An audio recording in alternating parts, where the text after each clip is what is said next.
Welcome to Unlock 360, the podcast for champions of public education. Here we explore the connection between leadership, teaching, and learning, and reveal the keys to getting better results for all students. Each episode highlights a change maker who's turning vision into action and creating schools where both educators and students thrive. Welcome back to Season 5 of Unlock 360. I'm your host, Wendy York Davoud, and joining us today we have Dr. Keana Daughtry, the Chief Academic Officer of Everman ISD. Welcome, Keana. Hello. Thank you so much for having me today. I'm excited to be here. We are so excited to have you. For those of you that tune in regularly, you know that the studio is located in Fort Worth, Texas. So having an educational leader from right here at home on the show is such an honor. In her role at Everman ISD, Keana oversees curriculum and instruction across the district and leads efforts to diagnose learning gaps for students, provides teachers with intervention plans, and maintains instructional continuity aligned with the district's core mission of student success. She does a million other things, but before we get into some of that detail, Keana, will you just share with our audience a bit about your educational journey that led you to becoming the Chief Academic Officer of Everman ISD? Sure. I will try to make this not the entire interview.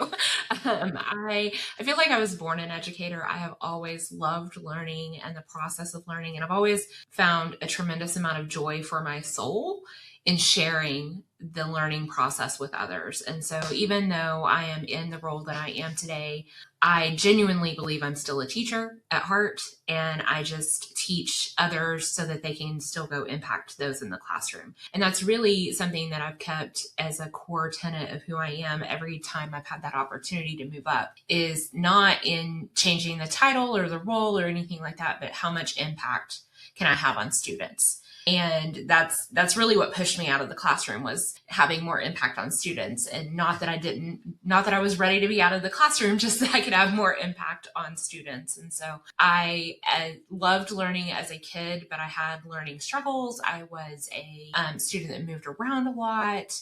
And so I was this really great picture of a kid that looked like I would have had it together, but didn't. And so really familiar with what it's like to struggle as a kid and not have the help that I needed for a lot of different reasons. But then within my educational journey, I had several teachers who just saw beneath the surface and made sure I got what I needed. And I saw how special that was, and I felt how special that was. And so it really made me know, or very early on, that I wanted to be an educator. And so immediately after high school, started my degree to be elementary education, and got out of that, started teaching, and just kind of immediately started my master's degree in curriculum and instruction. I've always been someone who is a why thinker. I want to know why things work the way that they do. I'm a systems thinker. And so for me, I wanted to understand the thinking process and the learning process and why people learn the way that they do. And the way that I could do that was getting my degree in curriculum and instruction. So I became a reading specialist before the science of teaching reading was a thing, and started on a crusade around fighting practices that were a little bit outdated based on the things that I had learned from that. And it was a lot of fun. And then got to the opportunity to lead school turnaround for campuses that were in school improvement for 6 or 7 years.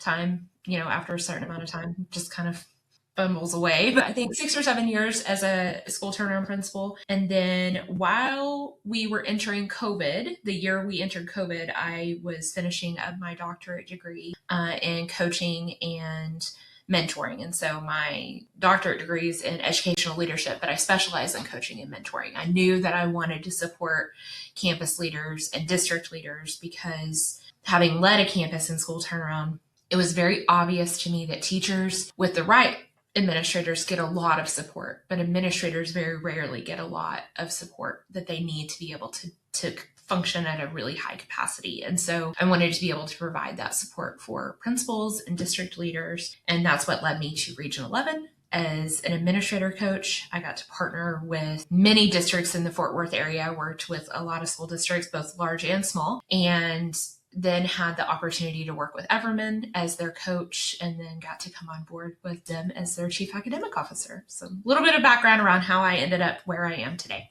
Okay. Will you tell us a little bit about some of the struggles that you were experiencing as a student that may not have been like on the surface, but you had?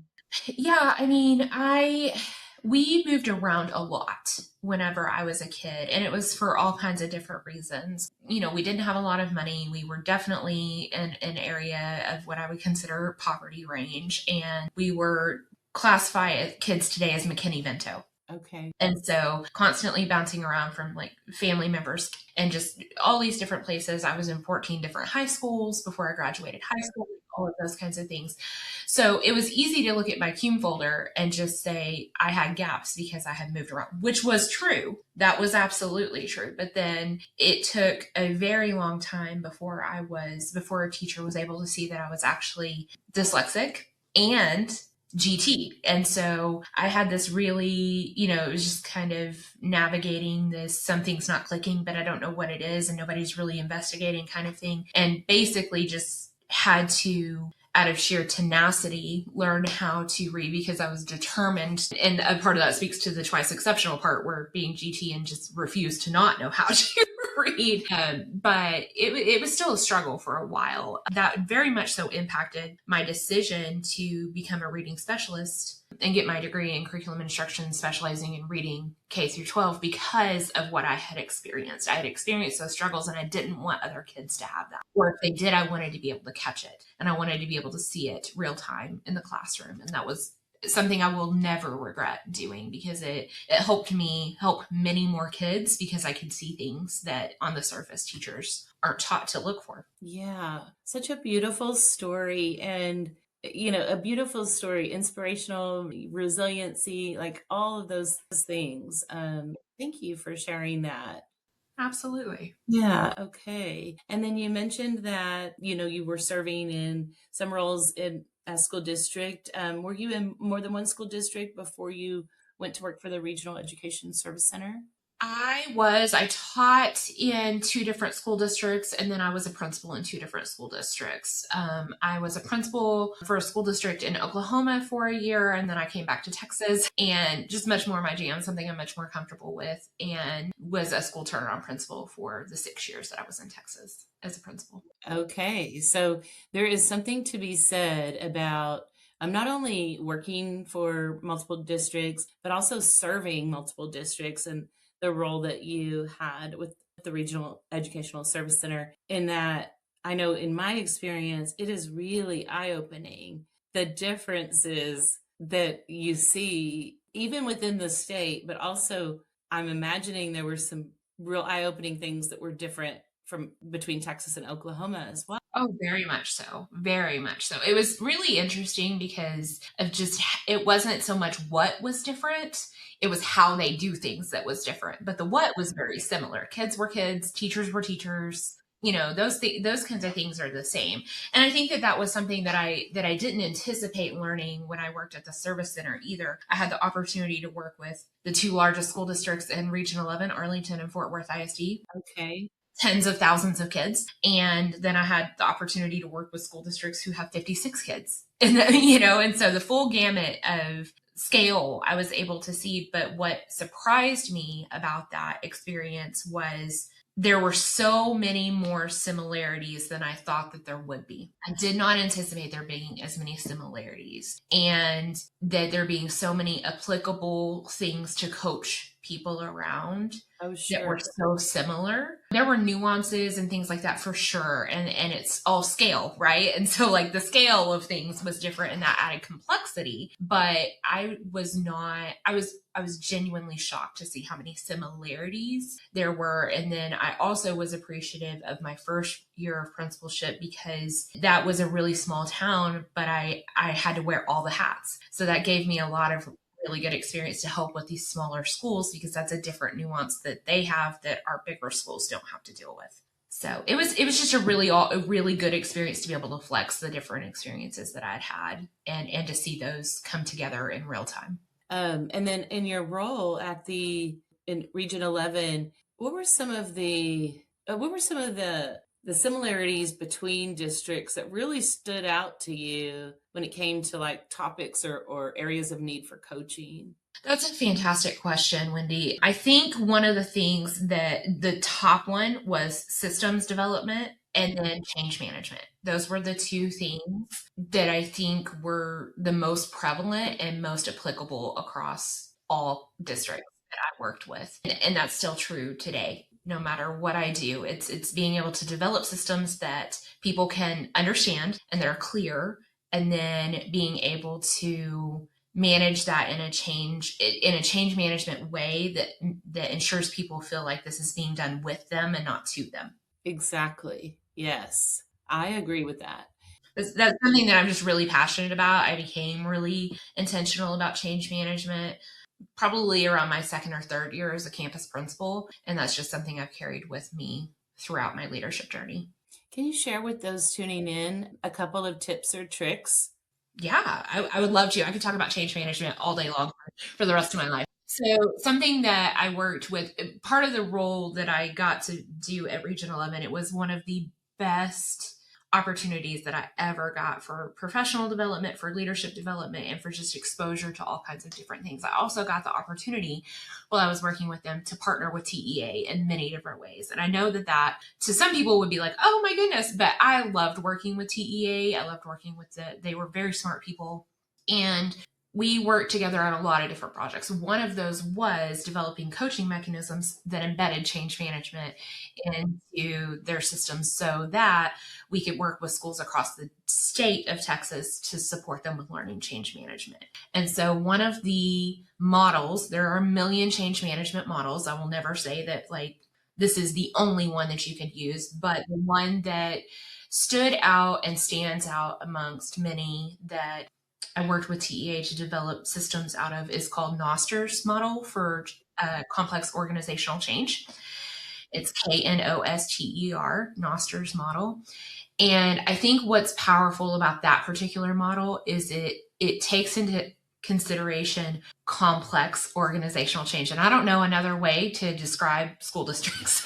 It's complex and you're dealing with constant change, right? And so being able to have a model that is so flexible and so interchangeable and to teach people about it is so powerful. And it basically has 5 components. It is ensuring that you have all of these 5 components to drive change management. You have to have a vision for the change. You have to have why. You have to know why you're changing, what you're changing. You have to know where you're headed. You have to know how that fits into your bigger overarching mission and vision as a district, and make sure you can all key players can communicate that vision consistently. You have to also have skill building, and that's one that a lot of people don't always consider is, are you a learning organization or do your teachers teach? Right? Because if you're a learning organization, you understand that the learning doesn't just only apply to students, it applies to everyone. And when you roll something out or you change something, there's going to be a capacity building need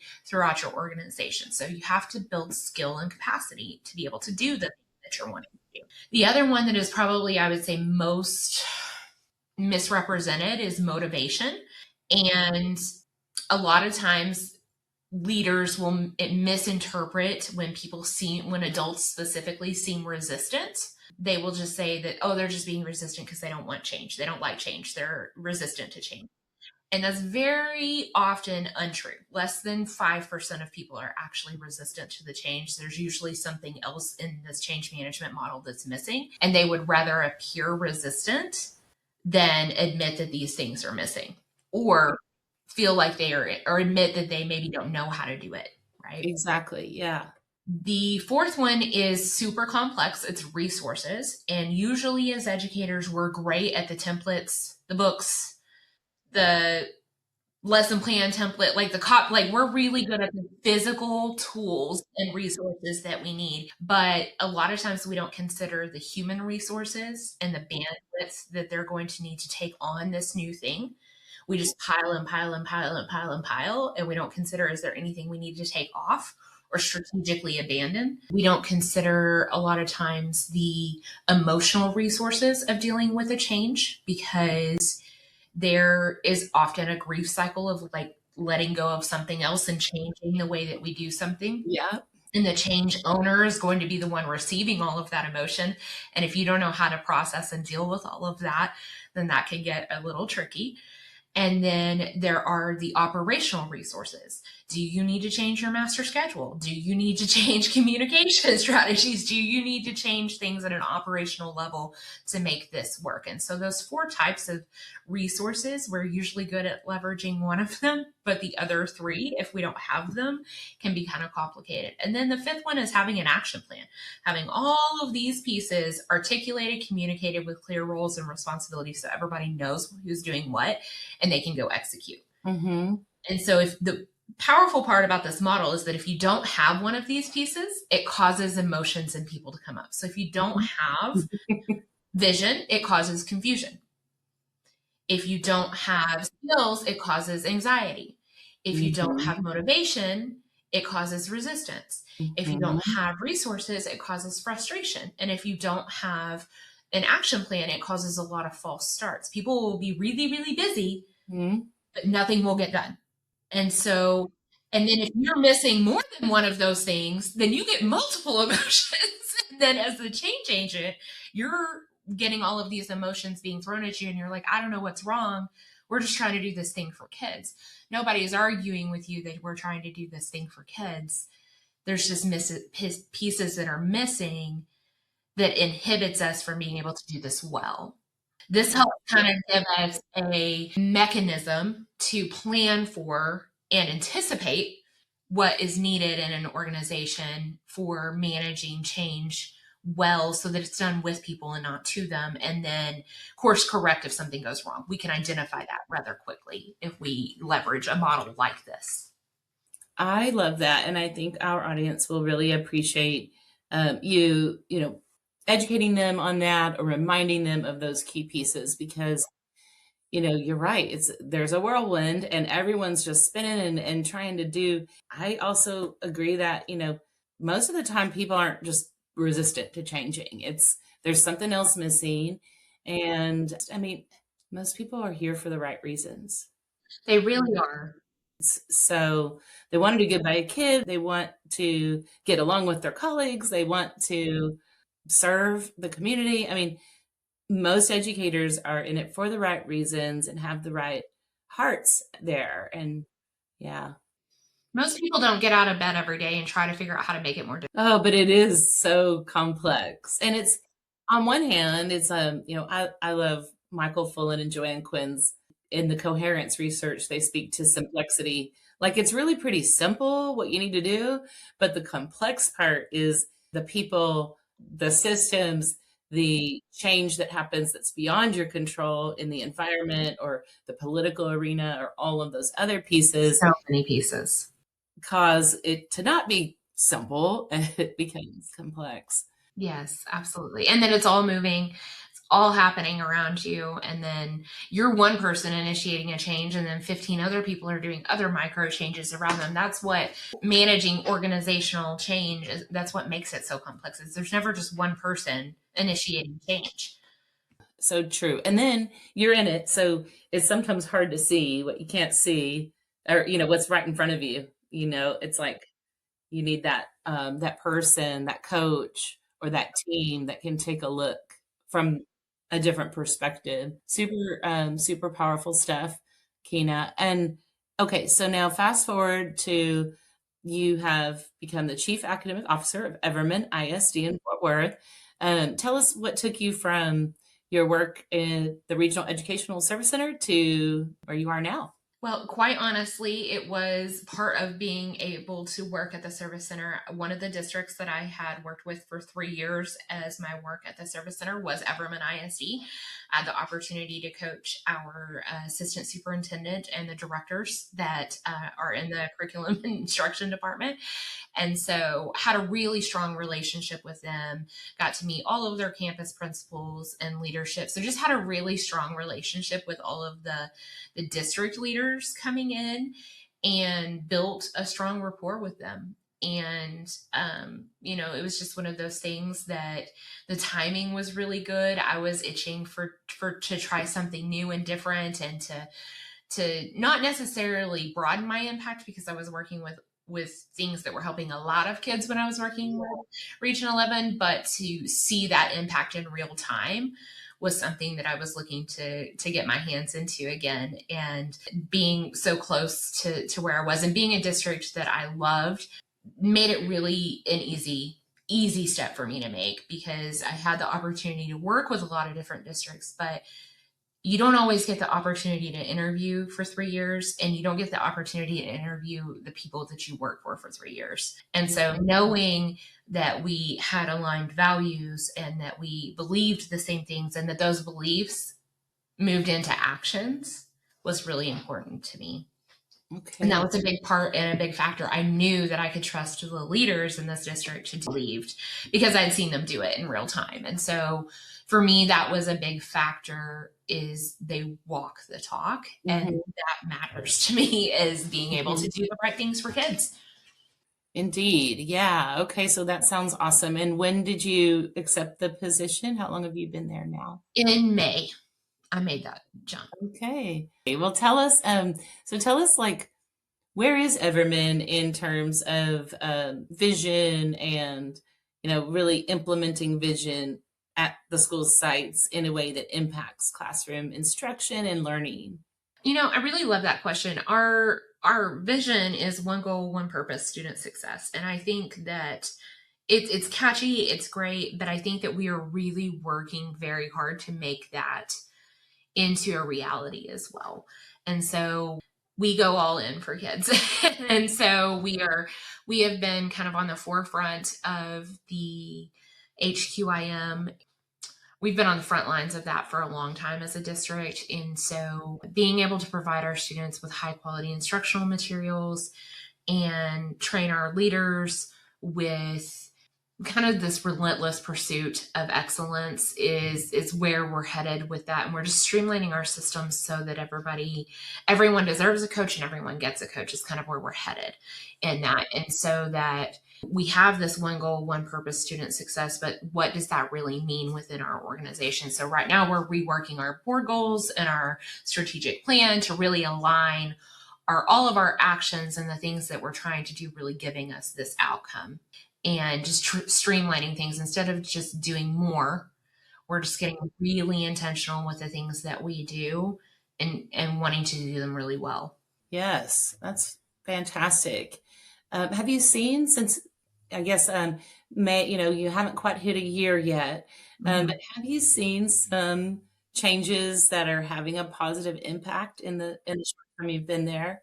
Oh, yes, absolutely. We've seen, we've started working on immediately. We started focusing on tier 1. We really wanted to make sure that we had a strong tier 1 best teach first teach situation. Yeah. So that whatever we're coming in to reteach and do interventions and things like that, it's not filling gaps that we could have prevented from a good first teach situation.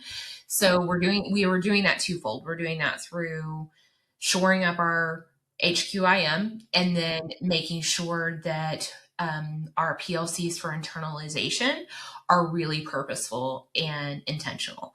And so from that work, we've seen a significant shift in the implementation of our HQIM being much better quality across the board. Okay. We've seen probably about a 45% shift in a positive direction from implementation of our tier 1 being being higher quality. And so that's a really positive shift. We did implement Bluebonnet Math this year at elementary level, and we're seeing very positive instructional shifts from that, which we need. Everyone in the state is struggling with that, but it's just something we're really looking at as a district. And so we're seeing some shifts in that.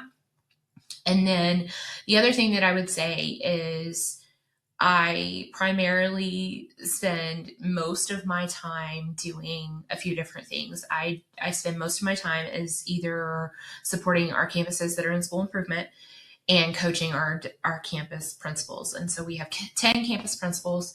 And one of the things that has been probably the most beneficial has been the coaching that has gone into them, to see them then take that coaching and turn it into the practices that they're doing on their campus, because it is moving adult behaviors for the betterment of kids on campus. So we're seeing a lot of growth from that as well. So I am really curious, the changes, the really positive changes you're seeing in terms of high quality materials, instructional implementation of those. How are you measuring that? How do you all go about seeing that? So it was a couple of different things. First, we needed to make PLCs really meaningful and purposeful again. So we are using for math and RLA, we're using a version of the RB's internalization process for that. And then created a similar-esque internalization tool for math, science, or social studies, science, and a content agnostic, so that all of our contents could participate in internalization of their content. And so the first step was going from very non-intentional PLCs, which is observable data, to intentional internalization. We can see that we see a higher, better quality product of internalization and PLCs. So that was step one, right? So we saw a huge shift in that happening. So step one was complete. And then the next step of that is to then see execution of high quality instruction in the classroom, right? And so then we went from seeing, our initial walkthroughs at the beginning of the year or at the end of last year and at the beginning of this year, where were they to where are they now? We still have areas and pockets where we've got to, tighten things up for sure, but we've seen a big increase just systemically with how many people are able to execute and implement the curriculum at a better level. Yes. Okay. And you mentioned PLCs. Will you shed some light on what professional learning communities, what do they look like? Like, how often do they happen? Do they happen for grade levels, departments, across grade levels, departments, as a school site? Like, you shed some light on what those are like. It depends based on the level. So elementary looks a little different than secondary does. Elementary meets 2 times a week, and they meet as a grade level, but they go over the independent contents that they teach. And so the instructional coaches at the campus level meet with those teachers, and they go over, sometimes they'll meet with them different times during the week to see, what their specific content is. And then they will meet as a grade level to kind of compare how students are doing across the grade levels, so they get that content specific and then also cross content context, which is really helpful. And then secondary meets twice a week as well for about 90 minutes because they're on block schedule. They are departmentalized. And so theirs is, all RLA meet with all RLA, and then so on and so forth. And so, but theirs is vertical as well. So they kind of get to have that vertical conversation and look and see if there's trends vertically as well. Really great in terms of at least the amount of time and frequency that they have to work together. They used to do it more when we first got HQIM because they needed it. Okay. But then they didn't feel like they needed it as much. But then this year we saw that opportunity to just tighten up what we were doing in PLCs and make it really intentional. And that's been well received. Okay, great. So I wonder about that. You mentioned lesson internalization as being part of what they are, what they actually do together. Are there elements that, that come into play, or is it really just that? It's that time to... Right now, it's really just that. Eventually we will want to lean into data-driven instruction during that time and switch off with internalization and data-driven instruction. Right now we're doing DDI, after our big either like unit or module assessments and or benchmarks, things like that. But right now, we're still trying to shore up what we're doing with PLCs and internalization and our daily teaching practices, that I don't want to lean too heavily into RTI, or not RTI, but DDI, so that we don't inadvertently go back to what we were doing before. Having a big tier 1 issue and trying to DDI, you can't, and I will forever say this, I wish it was on t-shirts, you cannot tier 2 and tier 3 your way out of a tier 1 problem. Correct. And so, we want to make sure we have that first teach really solid, and we're not quite there yet. We're getting closer, but we're not quite there yet. And so we're still just using DDI as those big data pieces. So we're not quite ready to transfer that over into our formative assessments. Mm-hmm. Okay, fair. That makes sense. And I think that's one of the challenges as a leader, is knowing when to push, when to pull, and where you are, and the timing of change is right. Exactly. Yeah. We could do it, but I don't think it would be as effective as if we waited until we were systemically ready. And we have a couple of campuses that will probably be more ready for it next year, and we'll start that with them. Fantastic. Keana, it sounds like you all are doing some really incredible stuff. For our audience that knows, most of those that tune in are in education themselves, and know that things are not always great, and there are some challenges. For sure. Would you shed some light on some of the, 1 or 2 challenges that Everman is experiencing in really being able to consistently move the needle for kids over time? That's a great question. Well, I think that something that we all, and I'll just name it and then move on because we can't control it. Something that we all experience as leaders in districts, having a legislative session every 2 years where we get 300 to 400 new laws that we have to then shift and change and turn and really quickly try to determine what has to be changed and what needs to be fixed and all of those things so quickly. It makes it really intense because we spend the first 6 months coming out of a legislative year just scrambling to try to meet compliance, which is not easy because then you have to make sure you're meeting compliance and you're not really focusing on keeping the main thing, right? I mean, it is, but it's not, right? You're focusing on following the law, which is, you obviously are going to do that. We all have to do that, but it sends 1,200 school districts into a spiral every 2 years to have to readjust to these 300 to 400 new laws that we have to come up with. And so that, I think, is something that is always interesting. Gives us about 6 to 8 months before we get it lined out. And then we have about a year and a half before we go through it again.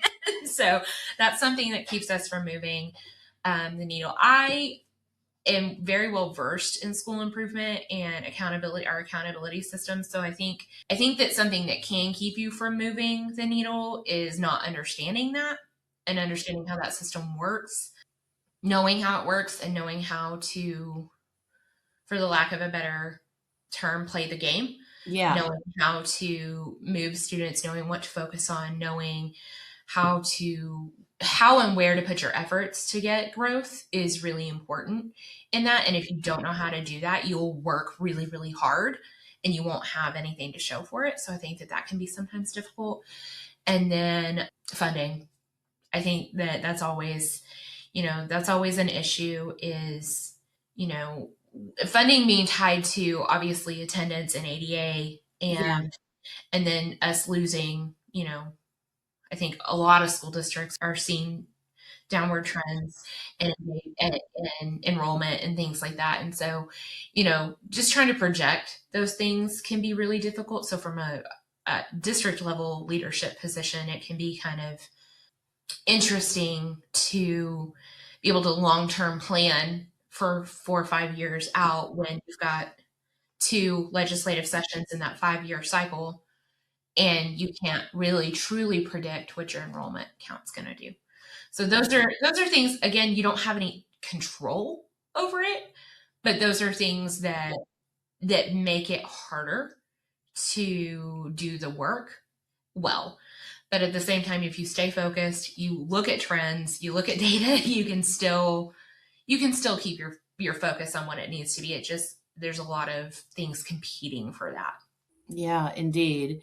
And how about staffing? Are you all seeing, or many districts experienced a lot of challenges with staffing during and after, during and soon after the pandemic, first year or two especially. And many that I've talked with are seeing some improvement in those areas in terms of retention or even just being able to get substitutes to cover classrooms when people are out. Have you all started to see some of that get better, or is it still a challenge and a struggle, or it could be both? I would say that it's a little bit of both. It depends on which areas you're looking at. We're still seeing a significant challenge with special education, bilingual, math, secondary math and sciences. Those are still really difficult areas for us to fill. But I also think that matters, that we have approximately like 92 to 94% economically disadvantaged. So we serve a, traditionally underserved population. So that makes it a little bit more difficult to recruit and retain people for those positions. In addition, our special education population has, as everyone's has increased significantly over the last several years since Texas added dyslexia into that, which don't disagree with that at all, but it really has changed the dynamics of how we're serving our special education students and things like that. So I would say some pockets have gotten better with retention and being able to retain staff. But as far as finding special education subs for specialized units in special ed and your higher level maths and sciences and things like that, it's still a real struggle for us to have those. We're in the process of developing several grow your own programs to be able to kind of help combat that with bilingual and special education. That's fantastic. Good news. Obviously not the struggle, but what you're all doing to try and Trying to combat that and get kids to stay in Everman. Yes, okay. And I guess I would just like to share, being born and raised here in Fort Worth, Texas.